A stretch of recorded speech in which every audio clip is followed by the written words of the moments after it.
ওসমান হাদি ন্যায় আর ইনসাফের জন্য লড়াই করেছেন সাধারণ মানুষের জন্য, লড়াই করেছেন জুলাইকে বাঁচিয়ে রাখার জন্য। আর সেই লড়াইয়ে যেমন অসংখ্য ভক্ত জুটিয়েছিলেন, তেমনই কিছু শত্রু জুটিয়েছিলেন। সেই শত্রুরাই তাকে পাঠিয়ে দিল না ফেরার দেশে।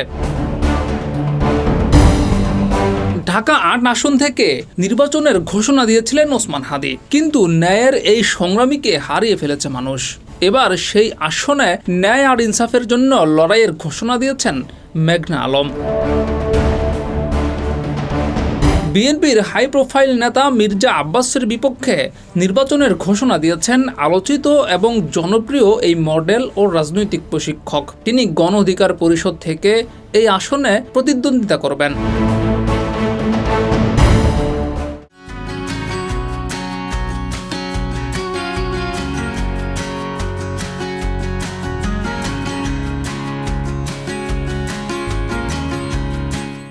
মেঘনা আলম যে আসন থেকে নির্বাচন করতে যাচ্ছেন, সেই আসনটি এবার পুরো বাংলাদেশের মানুষের কাছে পাখির চোখ হয়ে দাঁড়িয়েছে। এই আসনে দাঁড়িয়েই ন্যায় আর ইনসাফের পক্ষে কথা বলেছিলেন ওসমান হাদি।